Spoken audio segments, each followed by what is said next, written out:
सर्वसाधारण माणसाचं लक्ष हे दूषित आहे, ते स्वच्छ नाही.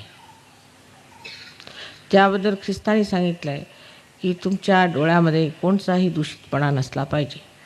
त्याचा अर्थ असा की आमच्या डोळ्यांनी आम्ही कोणत्याही वस्तूकडे पाहिलं की विचाराचं काहूर भाजून जातं आणि भलते सलते विचार येऊन ही वस्तू आपण मिळवावी किंवा ही आपल्याला का मिळाली नाही, त्यांनी हेवे दावे असे होतात. कोणत्याही वस्तूकडे बघून जर विचार आला तर तुम्ही आज्ञाचक्रावर अजून मात केलेली नाही. कोणत्याही वस्तूकडे बघून निर्विचारिता आली पाहिजे. विशेष करून जेवढ्या परमेश्वरी संपत्तीत समृद्ध अशा देवी देवता आहेत त्यांच्याकडे पाहून तरी निर्विचारिता आली पाहिजे.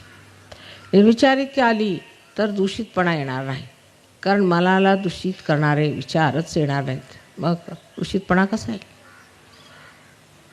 म्हणजे जे ख्रिस्ताने सांगितलं की तुम्ही डोळ्यांनी कोणताही दूषितपणा आला नाही पाहिजे, इतके स्वच्छ असले पाहिजे जसे सूर्याचे किरण हे जेव्हा कोणत्याही झाडांवर पडतात त्यातली घाण घेत नाहीत, पण त्याला प्रफुल्लित करतात, पल्लवित करतात.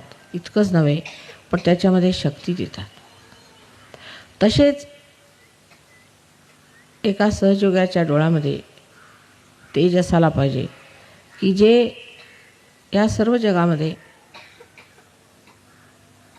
अत्यंत शुद्ध वातावरण निर्माण करतील. शुद्ध वातावरणाची आज आपल्याला सगळीकडे गरज आहे. याच्यामध्ये शांती, आनंद आणि परमेश्वराची शक्ती नांदू शकते.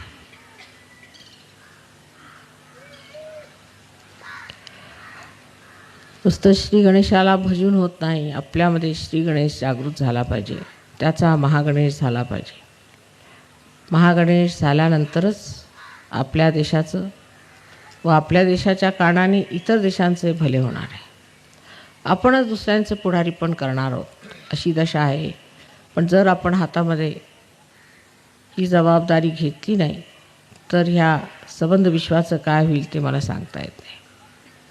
तरी सर्वांना विनंती आहे की आपल्या डोळ्यातला दूषितपणा काढून टाकला पाहिजे.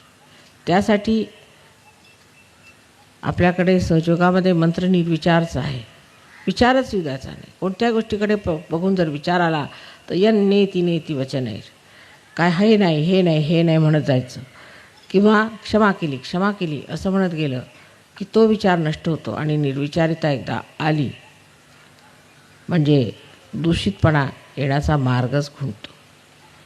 सर्वांनी पूर्णपणे प्रयत्न करावा की डोळे दूषित नसावे. ह्या डोळ्यांनी जर दूषितपणा येत असेल तर ते डोळे नको असं श्री संत तुकारामांनी म्हटलेलं आहे. त्यापेक्षा आंधळाच बरावे. तेव्हा एक बरेचं असं म्हटलं पाहिजे की ह्या दूषित गोष्टींच्याकडचं आंधळेपणच बरं आणि परमेश्वराकडचं डोळस पण.